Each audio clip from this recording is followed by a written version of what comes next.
¿Qué hora podría ser? Adrián no hubiera podido calcularla, pero en lo más profundo de su sueño sintió que una mano le tocaba el hombro y subía después hasta su cara. Entreabriendo un instante sus pesados párpados, apenas pudo distinguir si estaba en su casa o en el pajar de una granja, y se volvió a dormir. Pero al poco rato sintió de nuevo la mano pasar por su cara, mientras alguien le daba un ardiente beso en la mejilla derecha. Esta vez Adrián despertó por completo. ¿Qué significaba aquello? En medio de la oscuridad de la noche, imaginó la posición de sus dos compañeros. A su derecha, Stavro, y Mijail a su izquierda. Stavro, ¿me has besado?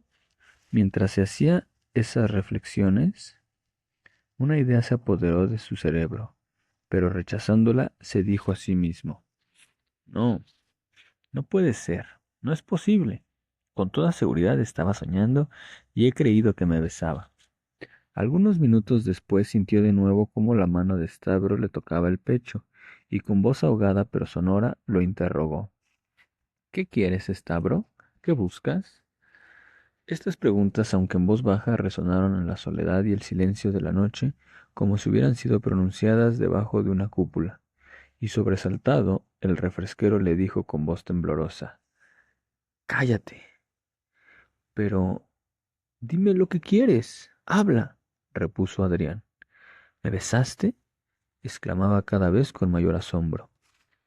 No grites, le dijo Stavro apretándole fuertemente el brazo. Siguieron instantes de silencio y de miedo.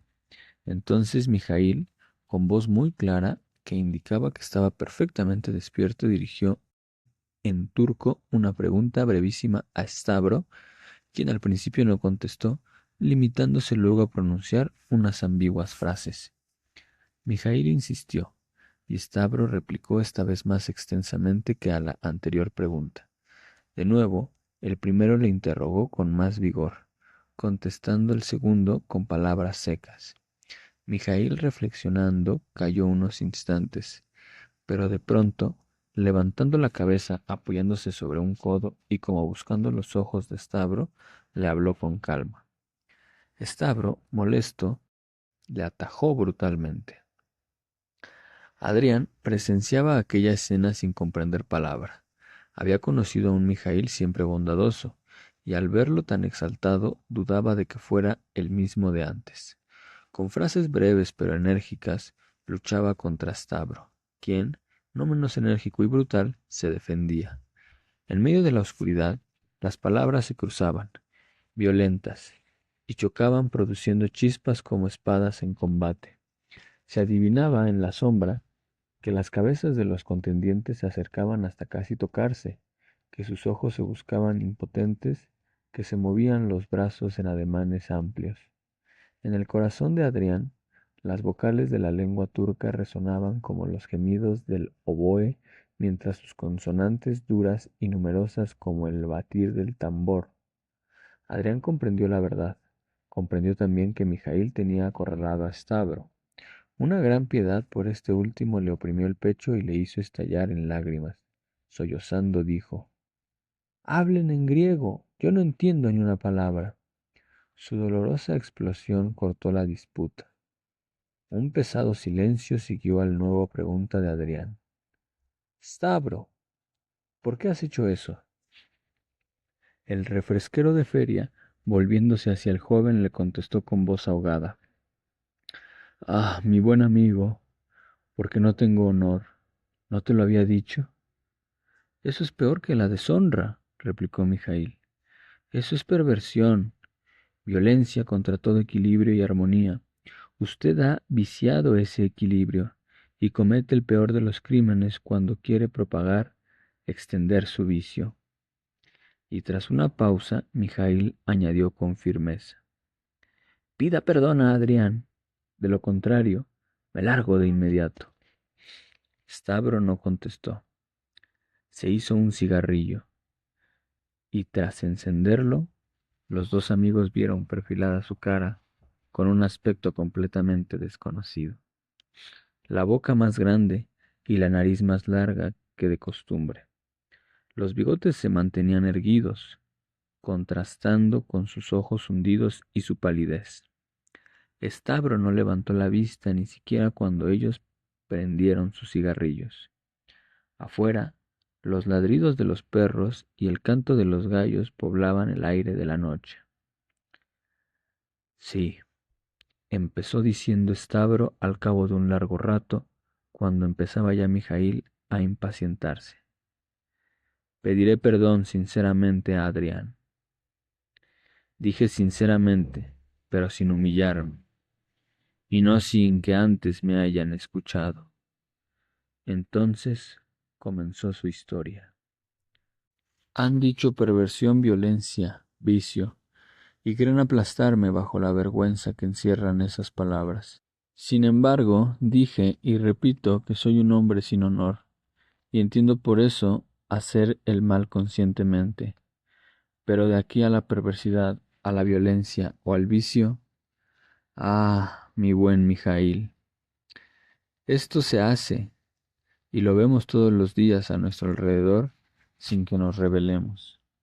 Esto ha entrado ya en nuestras costumbres, se ha convertido en una regla de nuestra vida, y yo soy solo uno más de quienes llevan esta manera de vivir.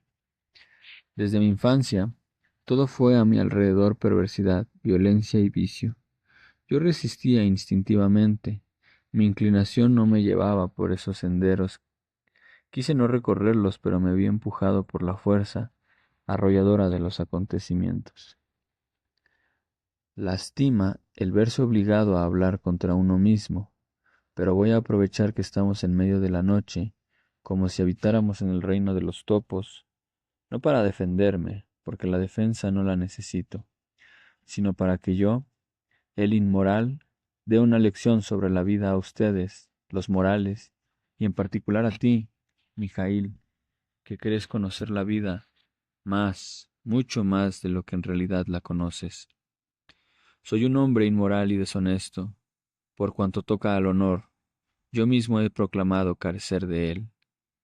Pero por cuanto a inmoralidad se refiere, nadie fuera de mí tiene derecho a juzgarme.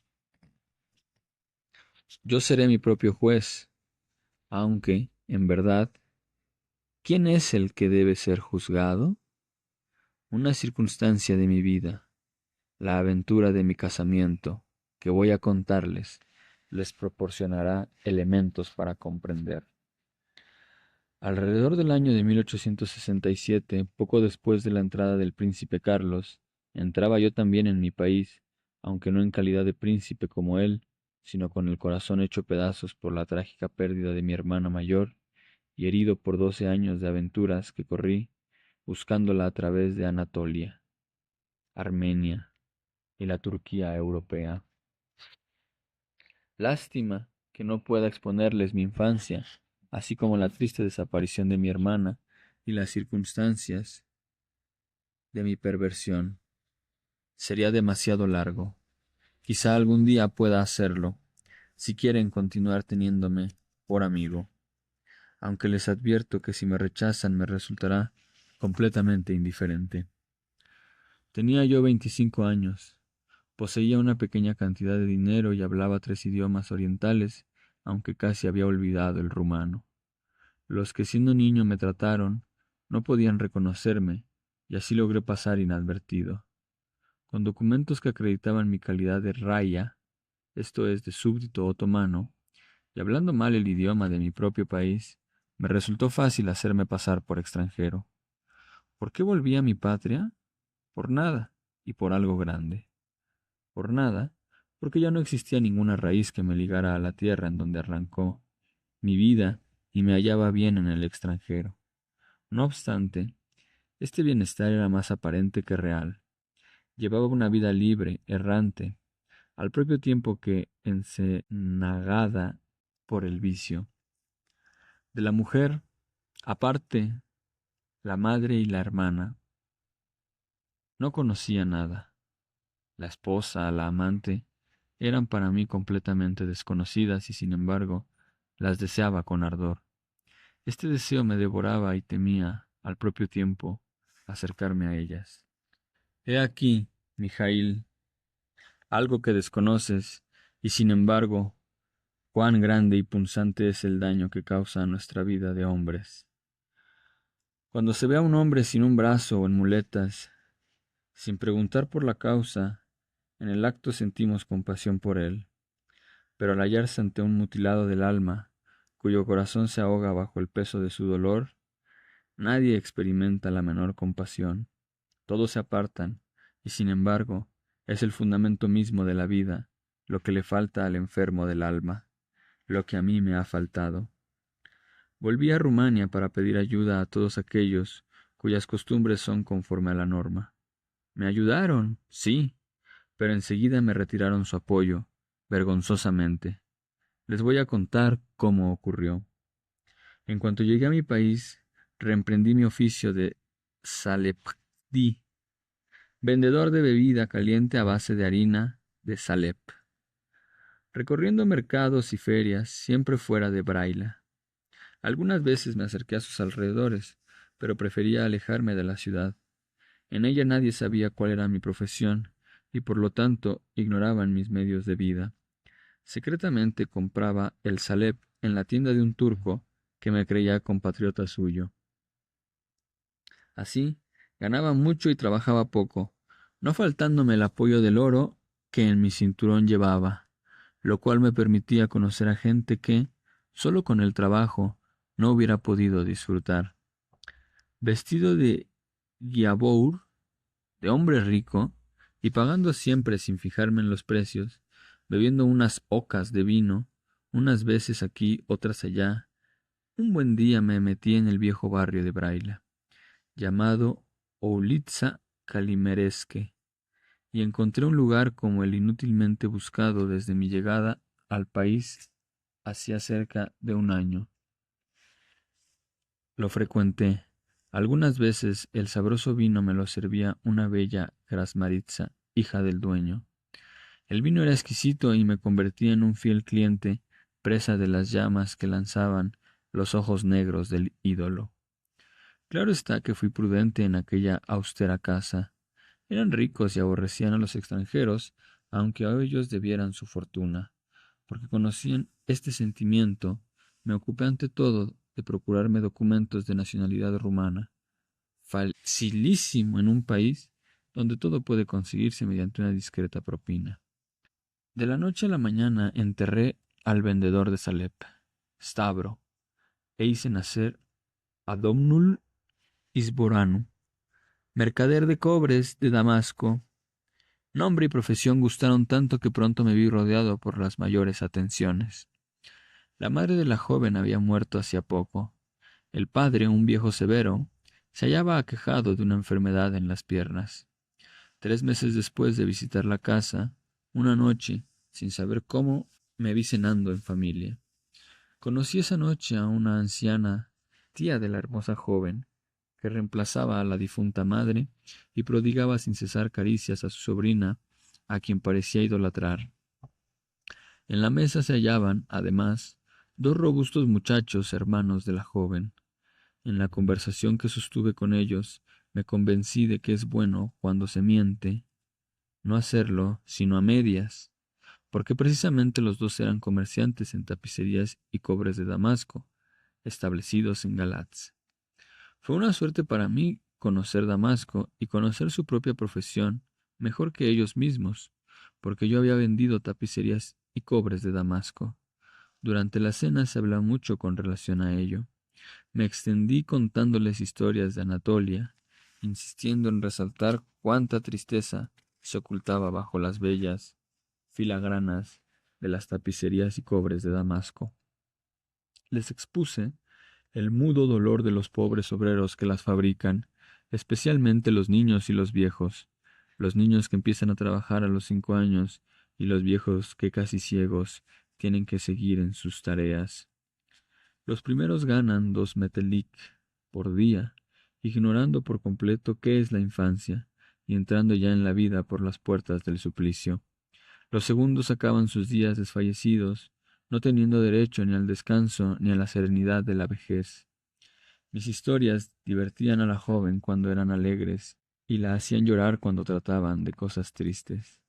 Los demás tenían tan duro el corazón que únicamente me escuchaban por pasar el rato. Ello me disgustó hasta el punto de arrepentirme por haber aceptado su invitación, y estuve tentado de irme enseguida, pero al momento reflexioné. Yo iba a aquella casa porque la hija me gustaba, y era con ella con quien quería casarme, y no con los otros. Hasta ese momento, mis relaciones con ella se limitaban a contarle cuentos. 2 meses después de aquella noche, podía yo considerarme como íntimo de la familia, aislados casi de todo trato. Se respiraba entre ellos una pesada atmósfera, de la cual era víctima principal la dulce criatura que yo amaba. Todas las noches iba a pasar a su lado 2 o 3 horas deliciosas, durante las cuales le refería historias, le contaba chistes y algunas veces llegué a entonar canciones orientales melodiosas y tristes. Su tía y su padre se aficionaron pronto a mí y me recibían con gusto. En cuanto a la hija, enardecida por la pasión de mis relatos, no se cansaba nunca de oír más y más historias, más y más canciones. El padre había expulsado del establecimiento a los clientes que armaban camorra y aun a los que levantaban un poco la voz, por lo cual era raro que alguien se parara por ahí. Se concretaron a vivir casi exclusivamente en las habitaciones interiores del establecimiento. La tía, que era la encargada de arreglar la casa, sentada en un rincón, vigilaba a través de la vidriera la tienda un poco oscurecida por las cortinas, mientras cosía la ropa. Su sobrina bordaba y el padre permanecía tendido sobre la cama, a veces durmiendo, otras gimiendo y algunas otras sentado en un sofá a mi lado. Escuchaba cuánto quería contarle, más simple que un cordero. Todo se lo creía, por inverosímil y monstruoso que fuera, y me fue fácil presentármele como mejor me convino. Vio en mí al hombre inteligente que necesitaba para su negocio.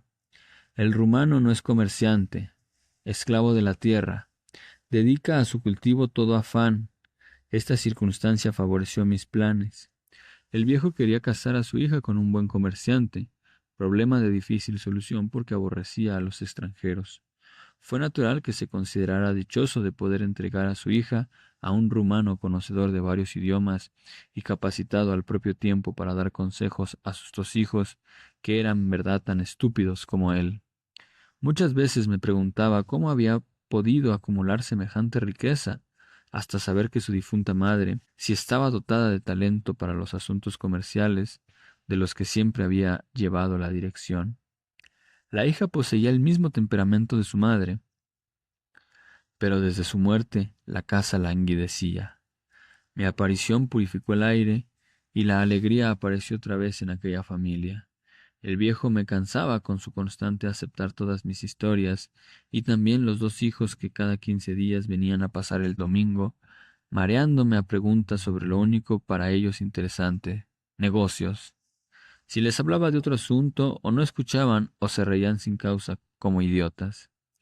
Para asegurarse de la honradez de mi amistad, se les ocurrió someter a prueba mi sinceridad y desinterés con el vulgar ardid de pedirme una vez dinero y en otra ocasión de confiarme el suyo. En los 2 casos les satisfice, mientras para mis adentros comprobaba que el dinero y los tontos son gemelos. La anciana hermana de la difunta no reía ni lloraba nunca. Eran, en cambio, insoportables sus preguntas sobre la situación de mis negocios. Durante algún tiempo pude desviar estas enojosas cuestiones, pero llegó a serme imposible porque mis evasivas empezaban a despertar sus sospechas. Contaba con la confianza absoluta de los 3 amos de su casa, padre e hijos, y esto era lo esencial. Ello permitió contestar a la tía que mis negocios no iban bien, sobre todo desde hacía un par de años, por falta de capital suficiente. Tampoco mentí en esto, sino a medias, porque si verdaderamente hubiese dispuesto de un buen capital, mis negocios en cobre se hubieran desenvuelto con la amplitud que requiere este comercio, el más remunerador en aquella época. Nunca dije que fuera rico, y así, sin contradicción en mis palabras, no me costó que me creyeran. Inútil decir que lo único en aquella casa que me satisfacía y llenaba de gozo mi corazón era la bella Tincutza. la única que me comprendía y me estimaba, la única que me trataba con franqueza, en aquella casa donde todo era doblez y falsedad. Libre, sin apego al dinero, habituado a las violencias corrientes de la vida que barren las miasmas de la miseria humana, no podía hallar más atractivo en aquel hogar viciado por el egoísmo y la idiotez que aquella hermosa joven quien, como yo, amaba intensamente la libertad. Algunas noches nos quedábamos casi solos. Después de cerrado el establecimiento, la tía se acostaba y Tincoutza, sentada frente a mí, cerca de su padre, quien no daba más señales de su presencia que sus dolorosos gemidos, lo único que nos advertía si dormía o se hallaba despierto, inclinada sobre el bastidor, me decía, levantando hasta mí su penetrante mirada que me conmovía de pies a cabeza. Cuénteme algo, señor Isboranú, algo triste, a lo que replicaba su padre cuando aún no dormía. Que no sea triste, me aburren los cuentos tristes. Entonces cuénteme algo alegre, añadía la joven. Algo que deje satisfechos todos los gustos, decía yo, y recuerdo que una vez les conté esta historia.